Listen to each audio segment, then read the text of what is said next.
ကျမကလည်းကျောင်းဆရာမတယောက်ပါကျမကျောင်းဆရာမဖြစ်18နှစ်တာဝန်ထမ်းဆောင်ခဲ့ဘူးပါတယ်ကျောင်းဆရာမလေးဘွားကနေပြီးတော့မှကျမကစာရေးဆရာဖြစ်ပြီးအလုပ်ကထွက်လိုက်တာနော်ကျမစပြီးတော့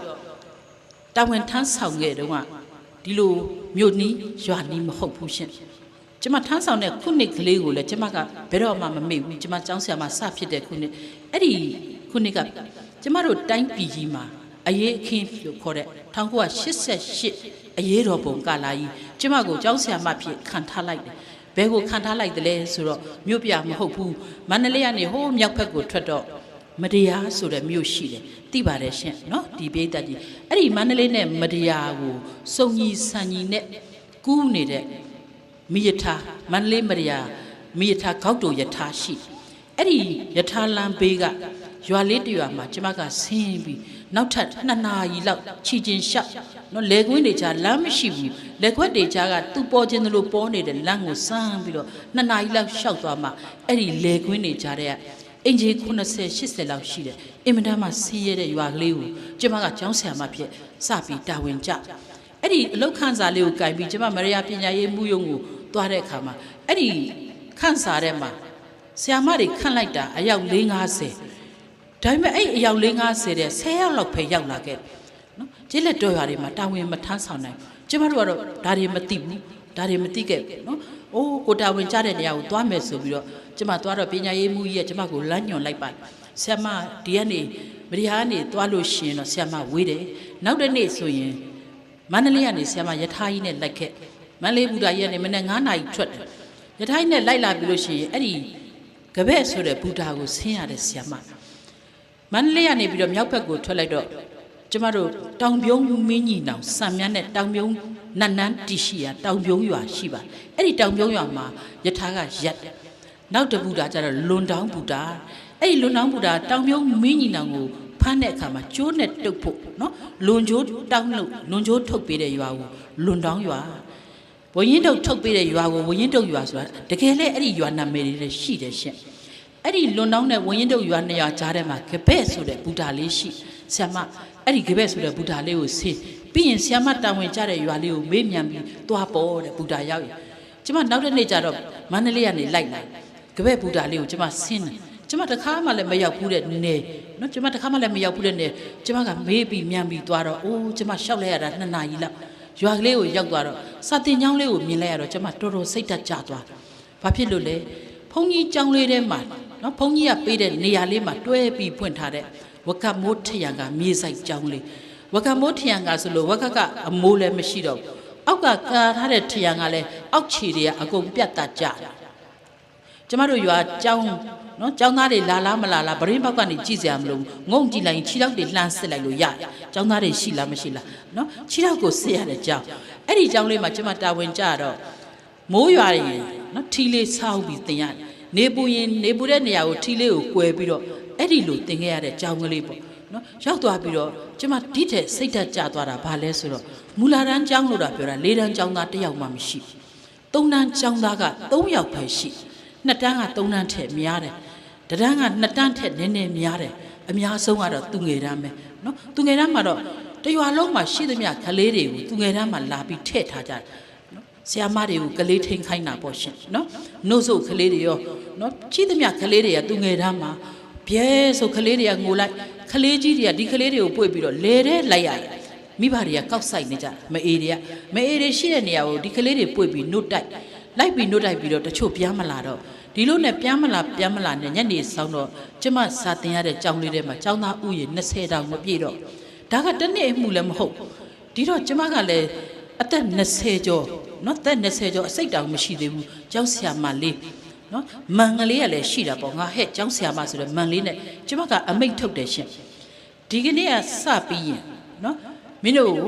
ဟောဒီနှုတ်ဆုပ်ကလေးတွေကျောင်းခေါ်လာတဲ့သူကိုဆရာမကရိုက်ခေါ်မလာခဲ့နဲ့ကျောင်းမှာအပ်ထားတဲ့နော်ကျောင်းမှာစရင်ဝင်တဲ့လူကလွဲပြီးရင်ကလေးထိမ့်ဖို့ကလေးတွေကျောင်းခေါ်မလာရဆိုပြီးကျမကအမိတ်ထုတ်လိုက်ကျမအမိတ်ထုတ်တာဘလောက်ကောင်းတယ်လဲဆိုတော့နောက်တစ်နေ့ကစပြီးတော့သူငယ်တန်း1 ယောက်မှမလာတော့သူငယ်တန်းနေရာတွေကအကုန်ဟောင်းလောင်းဖြစ်သွား တရက်လည်းမဟုတ်နှစ်ရက်လည်းမဟုတ်တစ်ပတ်လည်းမဟုတ်နှစ်ပတ်လည်းမဟုတ်ဆိုတော့ကျမကျောင်းဆရာမမှာတာဝန်ရှိပြီဘာဖြစ်လို့လဲကျမကအမိတ်ထုတ်လိုက်မိတာ哦နော်မိတ်ထုတ်လိုက်မိတယ်နှုတ်ဆိုကလေးခေါ်မလာရဆိုတော့ကျွတ်တို့မလာဘူးဗျာဆိုမလာကြဘူးရှင်အဲ့တော့ကျမကရွာထဲကိုလိုက်သွားရတယ်လိုက်သွားပြီးတော့သူငယ်တန်းရှိတဲ့အိမ်တွေကိုတအိမ်တက်ဆင်းကျမကလိုက်ပြီးပြန်စီယုံရအတော်ရဲ့အတော်သားကိုကြောင်းထည့်လိုက်ပါနော်အတော်သမီးကိုကြောင်းထည့်ပါရှင်သူငယ်တန်းကလေးကကြောင်းပြတ်တာမကောင်းဘူးတော်ရဲ့ကျမကလိုက်ချော့ထဲတော့ကျောင်းသားမိဘတယောက်ကကျမကိုပြောလိုက်တဲ့စကားကျမ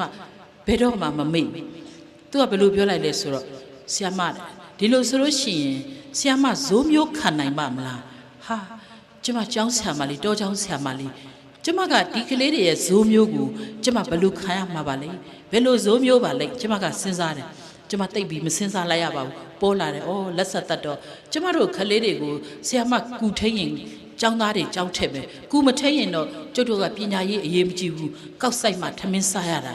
ကျွတ်တို့မထက်နိုင်ဘူးလို့ကျမကိုဒီလိုအေးဆိုလိုက်တာဆိုတာကျမကသိလိုက်တယ်ရှင်အဲ့တော့ကျမကဘာပြန်ပြောရလဲဆိုတော့အော်ဟုတ်ကဲ့ပါအတော်ရဲ့ကျမဇိုးမျိုးခံပါမယ်ကလေးတွေကိုလည်းထည့်လိုက်ပါကျမကူထိန်ပါမယ်ဆိုပြီးကျမကကိုယ့်အကိုဥပဒေထုတ်ပြီးကိုယ့်အကိုပြန်ချော့ပြီးတော့ဒီကလေးတွေကိုကျောင်းထဲရအောင်ပြန်သွင်းရတယ်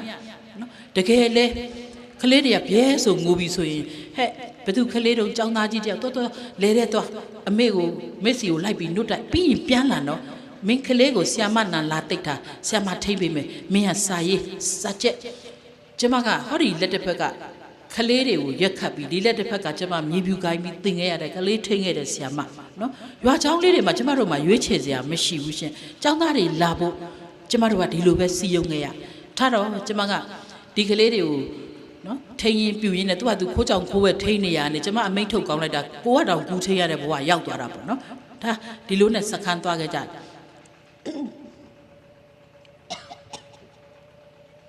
ကျောင်းခေါ်ကြမနေ့မိုးလင်းပြီဆိုလို့ရှိရင်ကျမကအတန်းကျောင်းသားတွေကိုကျောင်းခေါ်ရတယ်နော်အတန်းနဲ့ခေါ်ရတယ်ဆရာမတွေကကျမကနာမည်ခေါ်တယ်နော်မောင်တင်မောင်ထွန်းခေါ်တယ်ကျောင်းသားတယောက်မှမထဟောမောင်တင်မောင်ထွန်းမလာလို့နေမှာပဲပေါ့ကျမက absentမောင်အောင်ကျော်စိုးခေါ်လိုက်တယ်မထဘူးရှင် absent ယောက်ျားလေးတွေခေါ်လိုက်တာတယောက်မှဟာဘယ်သူမှလည်းမထူဘူးကဲမိန်းကလေးတွေပဲငါလှည့်ခေါ်ကြည့်အောင်မယ်ကျမခေါ်တယ်တင်တင်ဝင်းဘယ်သူမှမထပပလင်းဘယ်သူမှမလှုပ်အဲ့တော့ကျမတစုံတရာမှားနေပြီဆိုတော့ကျမသိလိုက်တယ်နော်အဲ့တော့ကျမကအေးသူတို့ကိုကြောင်းနာမည်ခေါ်မယ်စားတယောက်ချင်းကိုနာမည်မေးကြည့်မယ်ဆိုကျမကတယောက်ချင်းကိုကဲတာမတ်တရတာနာမည်ဘယ်သူတော့လက်ပိုက်ပြီးဖြစ်ရဲ့ကျွန်တော်နာမည်ချက်စုဆရာမဟုတ်တယ်သူချက်ကလှမ်းကြည့်လိုက်တော့စူးနေတာနော်နောက်တစ်ယောက်ကျွန်တော်နာမည်နသီးဆရာမသူနားကိုလှမ်းကြည့်တော့နားမှာအသီးနဲ့နော်ကဲနောက်တစ်ယောက်မင်းနာမည်ဘယ်သူတော့မဲတူဆရာမအိုးသူ့ရဲ့မဲတဲ့လူကျမတစ်ခါမှမတွေ့ဘူးမိတ်ကလေးတွေလည်းဒီလိုပဲကဲသမီးနာမည်ဘယ်သူတော့ပြောသမှာသမီးနာမည်သေးတာဆရာမတကယ်ကိုတေးသေးလေးမျက်နှာလေးကလူရက်ကြီးကြီးနော်ကဲနောက်တစ်ယောက်သမီးနာမည်ဂျုံမဆရာမကဲနောက်တစ်ယောက်ဘုတ်ဆုံဆရာမနော်ဒီအတန်းနဲ့ကစာအုပ်ထဲက register ထဲကသူတို့ကြောက်အပ်ထားတဲ့နာမည်တယောက်မှကျမရှာမတွေ့ဒီတော့ကျမကမေးကြည့်တော့မှသူတို့ကြောက်နာမည်တောင်မသိရှာတဲ့ရွာကလေးနော်သူတို့ရဲ့ကျောင်းနာမည်ကဘသူဘေးဝါဆိုတာတော့မသိဘူးငငယ်ကလေးအိမ်ကအလွယ်ခေါ်တဲ့နာမည်တွေကိုပဲတရွာလုံးကသိတယ်တငယ်ချင်းချင်းလဲဒီနာမည်ပဲသိကိုနာမည်တောင်ကိုမသိဘူးဆိုတော့အဲ့တော့ကျမကလည်းဟေးမောင်တမောင်ထွန်းဆာလာပြကဲပပလင်းစာဆိုစမ်းလို့ကျမလုံးလို့မရမဲတူမတ်တရနော်ပုတ်ကျစ်မတ်တရဘုတ်ဆုံမမတ်တရကျမကိုယ်တိုင်ကလည်းပဲအဲ့ဒီသူတို့ရဲ့အိမ်နာမည်တွေကိုခေါ်တဲ့ဆရာမအလိုလိုဖြစ်သွားနော်ကျောင်းလေးကအဲ့ဒီမြေဆိုင်ကျောင်းလေးထဲမှာဟောဒီစာအုပ်ထဲမှာကျောင်းသားစည်ရင်းက180လောက်ရှိဒါပေမဲ့နေတိုင်းကျောင်းလာတက်တဲ့ကျောင်းသား90တောင်မပြည့်နော်အဲ့တော့ကျမကနေတိုင်းကျောင်းပြက်တယ်များနေတဲ့ခါကျတော့ကျမကကျောင်းအုပ်ဆရာမကြီးကိုတွားပြီးတိုင်တယ်နော်ကျောင်းဆရာမကြီးကိုတွားတိုင်တယ်ဆိုတော့ပြည်သက်ကြီးတော့အောင်းမေးလိုက်မယ်ဆရာမကြီးရုံငန်းနဲ့တွားတာလားဘယ်လိုက်တွားတာတော့အောင်းမေးလိုက်ဘယ်လိုက်တွားတာတော့ဆိုကျမလဲတဲကိုလိုက်တွားဘာဖြစ်လို့လဲဆရာမကြီးကိုယ်တိုင်ကောက်ဆိုင်နေနော်ကျောင်းအုပ်ဆရာမကြီးတွေမစားလောက်ဘူးရွာเจ้าမှာသူ့ရှိတဲ့လယ်လေးမှာဆရာမကြီးကလည်းသူကိုယ်တိုင်ကောက်ဆိုင်နေကျမကလယ်ထဲကိုခမောက်ကလေးဆောင်းပြီးလိုက်သွားတာကျမကိုမြင်တော့ဆရာမကြီးကနော်ကောက်ဆိုင်နေရှာတာကောက်ဆိုင်နေရနေပြီကစင်းမော်ကိုတက်လာဆရာမဘာကိစ္စရှိလို့ဆရာမကြီးကျမနေတိုင်းကျောင်းခေါ်တယ်ဆရာမကြီးဒီထဲမှာကျောင်းသားဥယေ180ရှိဒါပေမဲ့ ကျောင်းသားလာတာ90လောက်ပဲရှိတယ်ဆရာမကြီးကျောင်းပြက်တွေများတယ်ဆရာမကြီးအဲ့ဒါဆရာမကြီးကိုကျမလာပြီးတိုင်တာပါဆိုတော့ကျမထိုးပေးတဲ့ကျမရဲ့ကျောင်းခေါ်ချိန်မှတ်တမ်းကိုဆရာမကြီးကစိတ်ဝင်စားဘူးနော်ဖုံးဆိုပိတ်ပြီးတော့ကစင်းပေါ်ဘုံဆိုပြစ်ချလိုက်ပြီးတော့ကျမကိုပြောတယ်ဆရာမကကျောင်းဆရာမအစ်စ်ကလေးမို့လို့ကျမတို့ကပြောရမှာအာနာလို့ဆရာမရဲ့တကယ်တော့ဆရာမအဲ့ဒီကျောင်းသား90ရာအကုန်ပါပဲကျောင်းသား180ဟောဒီထဲမှာစည်ရင်းရှိတယ်ဆိုတာကျမကညာပြီးပြထားတာဆရာမရဲ့အဲ့ဒီထဲကိုဆရာမလှမ်းကြည့်လိုက်နော်သူငယ်တန်းစင်းထဲမှာရှိတဲ့ကလေးတွေအပြည့်မှာကလေး9ယောက်လောက်တောင်ရနေပြီဒါပေမဲ့ကျမသူငယ်တန်းနဲ့ကမထုတ်ဘူးဘာဖြစ်လို့လဲဟာဒီကျောင်းကကွာကျောင်းသားဦးစီ90လောက်ပဲရှိတယ်100တောင်မကျော်ဘူးဟိုဘက်ရွာနဲ့ပေါင်းလိုက်ကျမရွာဆက်ရှင်ကျောင်းလေးဆက်ရှင်ပြောက်သွားမှာစိုးလို့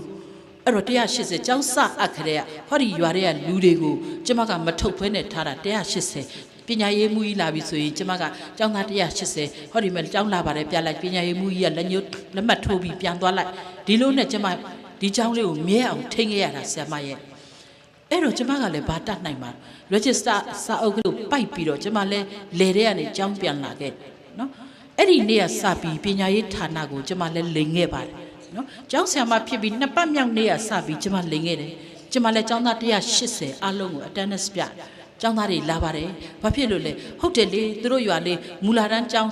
ချပေးပြီးကမှကျောင်းသား100မပြည့်ရင်အဲ့ဒီခေတ်တည်းကကျောင်းသား100မပြည့်ရင်ဆက်ရှင်တွေပေါင်းတာရွာတွေမှာနော်အင်မတန်ခေါင်တဲ့ရွာလေးတွေဆိုတချို့ဆိုလို့ရှိရင်ဆက်ရှင်ရပြီးသားတောင်ပျောက်ကုန်ညထားတော့ကျမကအဲ့ဒီလိုကျောင်းသားတွေကိုအဲ့ဒီနေ့စပြီးကျမက register လည်းမခေါ်တော့ဘူးအားတဲ့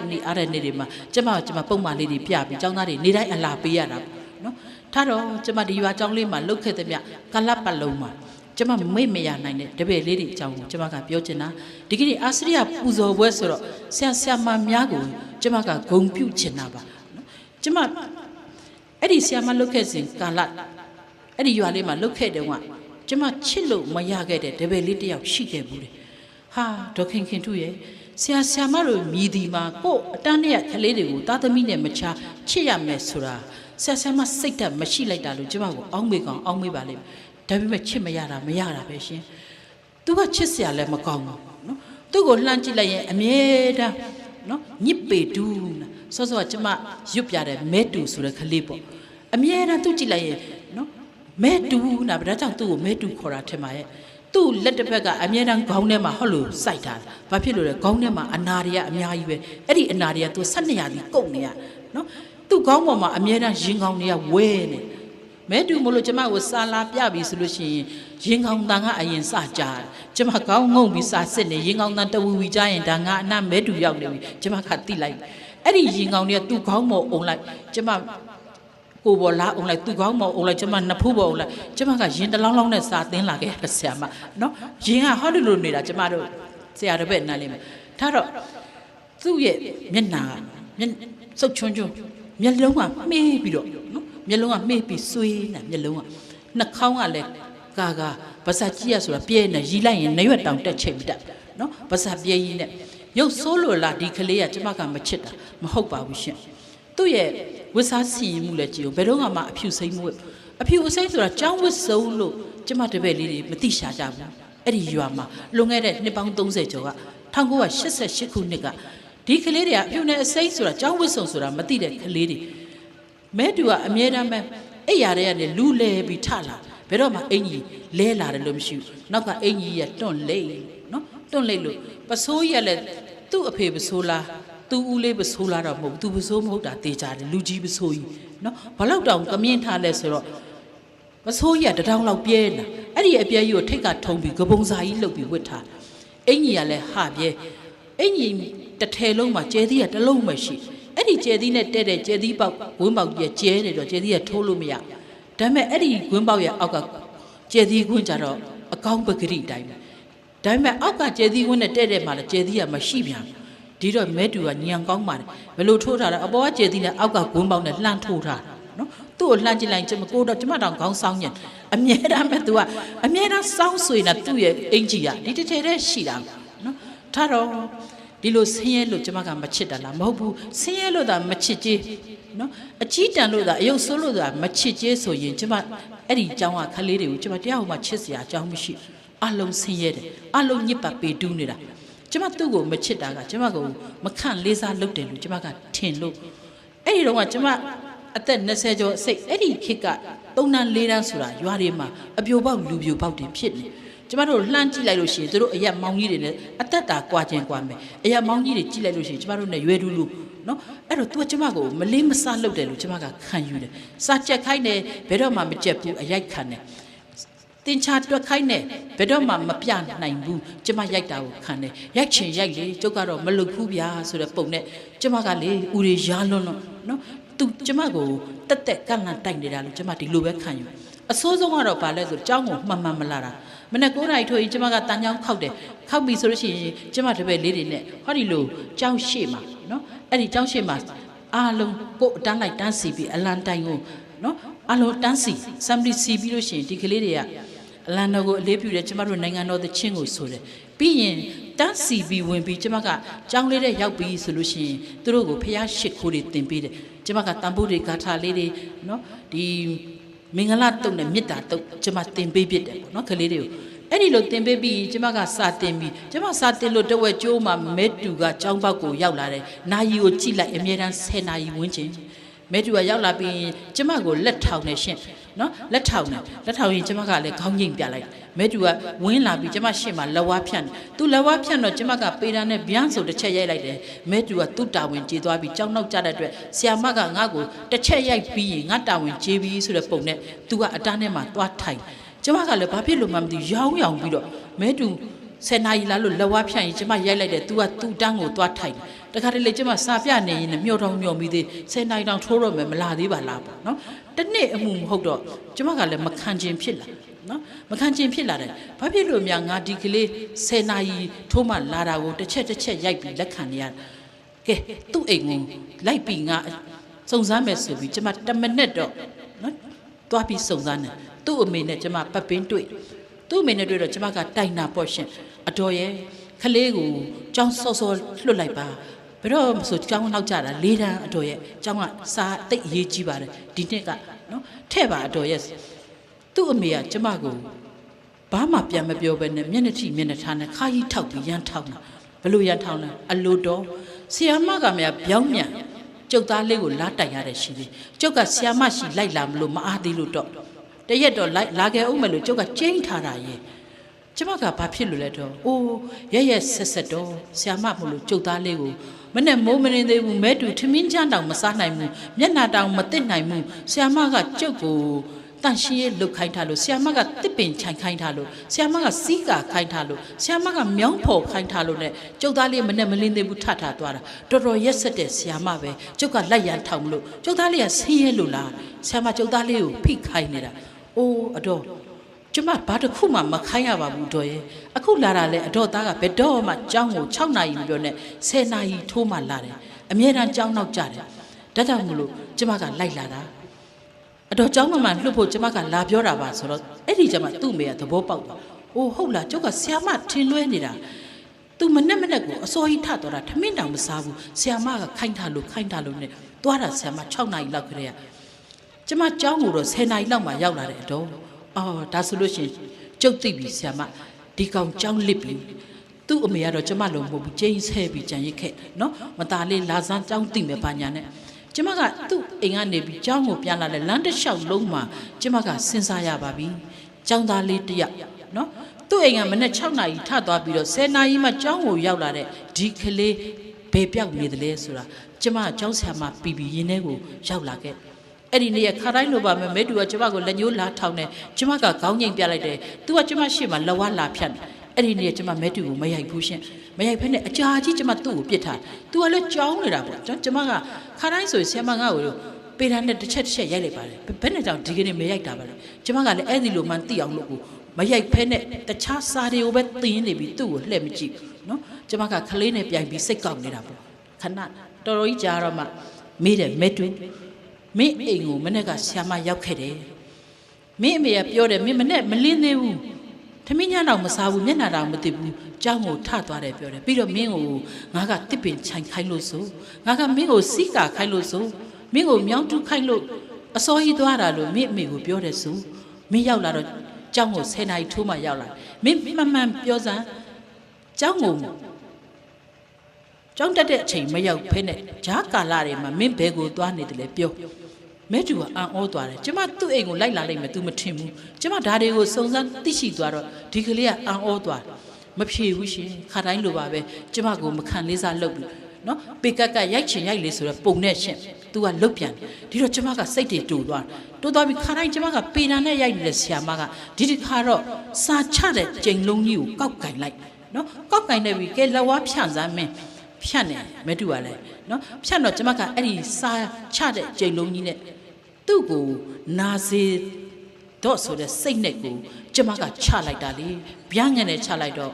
အမလီမဲတူနာသွားပြီနော်လက်ကိုခါပြီးတော့ကျမနောက်တစ်ချက်ရိုက်လိုက်မှဆိုလို့သူ့နောက်ကျောမှာလက်ကလေးကိုကွယ်ပြီးဖွက်ထားတာကဲမင်းဒီခါတော့နာသွားပြီမဟုတ်လားကဲပြောစမ်းမှန်ဖြေမင်းဘယ်သွားနာလဲအဲ့ဒီကြတော့ဖြေတယ်ရှင့်နည်းနည်းလေးနာသွားတော့ကျွန်တော်မနဲ့လေထဲကိုလိုက်ပြီးတော့ဘဲဥကောက်နေတာပါဆရာမအိုးမင်းဘဲဥကောက်တယ်ဟုတ်လားမင်းအလုပ်လားမင်းကចောင်းသားအလုပ်မင်းအိမ်ကလည်းမသိဘူးမင်းဘဲဥတွေကောက်တယ်ကောက်ပြီးလို့ရှိရင်မင်းဘူတာကိုသွားရောက်မယ်ရလာတဲ့ပတ်စံနဲ့မင်းတာပေါင်းမောတက်ပြီးဖဲရိုက်မယ်ဟုတ်တယ်မလားမဲတူကျမကပြောတယ်မဲတူကမဖြေဘူးကျမကတန်ပြီးဆွဲနာနော်ဆရာမပြီးပြီးရှေ့ကနေပလိတ်လို့ပဲတခါတည်းစစ်တာပေါ့ပေါ် तू ကမဖြေတော့ကဲမင်းမဖြေဘူးလားဟုတ်လားကဲမင်းထပ်ပြီးလက်ဝါးဖြန့်ငါထပ်ရိုက်မယ်ဆိုကျမက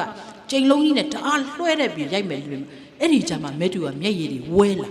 မျက်ရည်တွေဝဲလာပြီးတော့ကျမကိုအဲ့ဒီကြမှာအဖြေပေးတယ်ကျွန်တော်မနဲ့ဘဲဦးလိုက်ကောက်နေတာဘူရာကိုသွားရောက်မှုမဟုတ်ပါဘူးဆရာမဘူရာမှာပြောင်းပြီးရလာတဲ့ပတ်စံနဲ့တာပေါင်းပေါ်တက်ပြီးကျွန်တော်ဖဲလဲမရိုက်ဘူးပါဘူးအဲ့ဒီဘဲဦးတွေကဆရာမမြို့ကိုပြန်ရင်ပေးလိုက်ခြင်းလို့ပါကျမသူ့ကိုအောက်ကုန်လွှဲရိုက်မလို့နော်ပြင်းထားတယ်ကျမလက်ထဲကကြိမ်လုံးကလွတ်ကျသွားတယ်ဘာဖြစ်လို့လဲဆိုတော့ဒီဘဲဦးတွေကကို့ပေးမလို့ပြောတာနော်အဲ့တော့ကျမကရိုက်မဲ့လက်ကပြုတ်ကျသွားတယ်အော်ဒီကလေးကငါရဲ့ဒုတ်ချက်တစ်ချက်ရိုက်ခံပြီးတော့ငါအတွက်ဘဲဦးတွေစုနေတယ်ဆိုပါလားကျမတနင်္လာနေ့ကိုမန္တလေးကနေပြီးရထားကြီးစီးပြီးသွားတယ်တပတ်လုံးအဲ့ဒီရွာမှာပဲကျမနေတိုင်းကျမမနဲ့2 နာရီည2 နာရီကျမလမ်းလျှောက်ပြီးပြန်လို့မဖြစ်ဘူးရထားကြီးကလည်းစီးရအောင်မယ်အဲ့တော့ကျမရွာမှာပဲနေလိုက်တပတ်လုံးရွာမှာနေပြီးရင်တောက်ကြနေဆိုရင်ကျောင်း3 နာရီဆင်းပြီးညနေရထားနဲ့ကျမမန္တလေးကိုပြန်နေကျမမိဘစီကိုကျမစနေတနင်္ဂနွေ2 ရက်နေခွင့်ရတာပေါ့တောက်ကြနေကျမပြန်ပြီးဆိုရင်ကျမတပည့်လေးတွေကလက်ဆောင်တွေပေးကြတယ်တောသူတောင်သားကျင်းလက်နေကလေးတွေရှိရကျမရတဲ့လက်ဆောင်ကနော်ဒီတစ်ခင်းနေရထွက်တဲ့ဟင်းသီးဟင်းရွက်ပဲပေါ့ဘူးသီးတွေပဲသီးတွေချင်မောင်ရွက်တွေခရမ်းသီးတွေအဲ့ဒီထဲမှာမှတခါတလေမြဘူးသီးတွေ4-5 ယောက်လောက်ကပြုံပေးလိုက်ရင်ကျမထိုင်းတောင်ငိုဘာဖြစ်လို့လဲတပည့်လေးတွေကပေးထားတဲ့ဘူးသီးထားလည်းမပြည့်ရခဲ့ဘူးထားပြစ်ခဲ့ရင်လည်းကျမကိုကက်ရီမှာရွာရကအမလီဒီဆရာမဘူးသီးမလို့မယူတာပါတော့ညီဆန်းအိတ်ပေးကြည့်ပါလားရွက်ပြန်မဲ့ဆရာမပါအမလီကျမကတော့ဒီလိုတွေအကဲကြီးခါတာတယ်ပဲကျမသိတယ်ထားတော့အဲ့တော့ကျမကဘဲဘူးသီးတွေကိုမထားရစ်ခဲ့ရဲဘူးဒီတော့ဘူးသီးကိုပါအောင်ရွက်တော့ဟောဒီနော်ဟောဒီလက်မောင်းမှာတစ်လုံးဒီလက်မောင်းမှာတစ်လုံးချင်းထဲမှာတစ်လုံးခေါင်းပေါ်မှာတစ်လုံးကျမရွက်ပြီးတော့2 နာရီလောက်ရွက်ပြီးဘူတာကိုသွားရထားပေါ်ကျဘူးသီးတွေပြစ်ချပြီးချီပစ်လက်ပစ်ကြအဲ့ဒီလိုကိုကျမတို့မှသေရတာအဲ့လိုကျမတောက်ကြပြန်တိုင်းလက်ဆောင်ပေးတဲ့ထဲမှာမဲတူမပါပေးလည်းမပေးနိုင်ရှာလဲပိုင်းမရှိဘူးမြေပိုင်းမရှိဘူးဒီတော့အများနေတူဒီကလေးကကျမကိုပေးကျင်တော့သူကဘဲဥတွေကိုမနဲ့အစောကြီးထကောက်တယ်အဲ့ဒီလေထဲမှာနော်ဒီ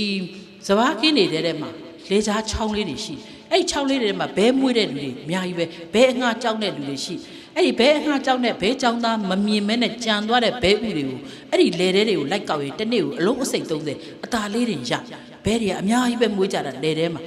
တော့ဒီကလေးကနော်မဲတူကအဲ့ဒီလိုဘဲဥတွေကိုလိုက်ကောက်ပြီးတော့ तू ကစုထားရှာဒါပေမဲ့ तू ကြောင်းနောက်ကြတိုင်းကျမရှေ့ကိုသူ့လက်ဖွားလေးထိုးပြီးအော်ကျမရဲ့ဒုတ်ချက်တစ်ချက်ရိုက်ခံပြီးဒီကလေးကကျမတို့ဘဲဥစုနေတာပါလားကျမကသူ့ကိုမချစ်ဘူးသူကကျမကိုချစ်တယ်သူ့ဆရာမကိုဒီကလေးကချစ်တဲ့ရှင်ကျမလေးအဲ့ဒီမဲတူရဲ့အဖေကိုကြားလိုက်တဲ့နောက်မှာကျမရဲ့ကျောင်းဆရာမဝိညာဉ်ဟာနိုးသွားခဲ့ပါဆရာမတို့မြည်ဒီမှာဆရာမဝိညာဉ်မနိုးသမျှ ဆရာဆရာမမမိပါဘူးဘယ်လိုဝိညာဉ်လဲဆိုတာကျောင်းဆရာဆရာမများမှခံစားနိုင်တဲ့ဝိညာဉ်ဖြစ်ပါတယ်ခံစားမှုဖြစ်ပါတယ်နော်ကျမရဲ့ကျောင်းဆရာမဝိညာဉ်နိုးသွားခဲ့ပြီကြည်စမ်းငါကသာသူ့ပေါ်မှာတစ်ချိန်လုံးဒီလိုစိတ်ထားနာငါအပေါ်မှာသူချစ်ရှာတယ်စေတနာထားရှာတယ်ငါခလေးလောက်တော့မှစိတ်ထားမမြင့်မြတ်ပါလားကျမကိုကျမဆုံးမပြစ်အဲ့ဒီနေ့ကစပြီးတော့ကျမကမဲတူပေါ်မှာကျမရင်ထဲကမေတ္တာတွေပြောင်းပြန်လန်သွားတစ်ချိန်လုံးကျမကိုမခံလေးစားလုပ်နေတယ်လို့ထင်လို့ကျမချစ်လို့မရခဲ့တဲ့မဲတူကိုကျမကချစ်သွားခဲ့တယ်နော်ချစ်သွားခဲ့တယ်ကျမတပည့်လေးပေါ်မှာကျမရဲ့မေတ္တာစီးဆင်းသွားတာနဲ့အမျှကျမရဲ့နောက်မေတ္တာရဲ့နောက်ကစေတနာတွေပါလာခဲ့တစ်ချိန်လုံးကျမပြစ်ထားခဲ့မိတဲ့မဲတူကိုကျမကစားရတတ်အောင်သင်ပေးခဲ့မိပြီနော်မြန်မာစာတွေလည်းကျမတပည့်လေးကိုဂရုတစိုက်သင်ပေးတယ်သင်္ချာတွေသင်ပေးတယ်အင်္ဂလိပ်စာလည်းသင်ပေးတယ်ပထဝီသမိုင်းတွေကိုလည်းကျမတပည့်လေးကိုရအောင်သင်ပေးတာပေါ့မဲတူကဘယ်မှာစာညံ့လို့လဲရှင်ကျမကပြစ်ထားလို့သာဒီကလေးစာမတတ်ရှာတာဆရာဆရာမကစေရနာမေတ္တာထားလိုက်တာနဲ့တပြိုင်နက်တည်းကျောင်းသားလေးတွေဟာစာတတ်သွားတယ်ဒီမေတ္တာရဲ့အစွမ်းပကားကိုကျမကပြောချင်တာနော်ဒါကြောင့်မလို့ဆရာဆရာမတွေဆိုတာဝိညာဉ်နိုးပြီးစေရနာမေတ္တာပါလို့ရှိရင်တပည့်တွေညံ့စရာအကြောင်းမရှိဘူးကျမကိုယ်တွေ့ပါနော်တစ်ချိန်လုံးစာညံ့လို့ကျမရိုက်ခဲ့တဲ့မဲတူဟာကျမမေတ္တာစေရနာရလိုက်တာနဲ့တပြိုင်တည်းသူဟာစာတော်တဲ့ကလေးဖြစ်လာခဲ့မဲတူကပေးတဲ့သင်ခန်းစာကျမအခုချိန်ထိပေါ့နော်လူတယောက်ပုံမကောင်းမြင်မဲ့ကြတိုင်းအိုးငါကသာဒီလိုမြင်နေတာပါ तू ကငါပေါ်ဒီလိုဟုတ်မှာမဟုတ်ပါဘူးလေလို့ကျမအမြဲတမ်းတွေးတတ်ဒါကြောင့်ကျမတပည့်လေးကိုကျမကကျေးဇူးတင်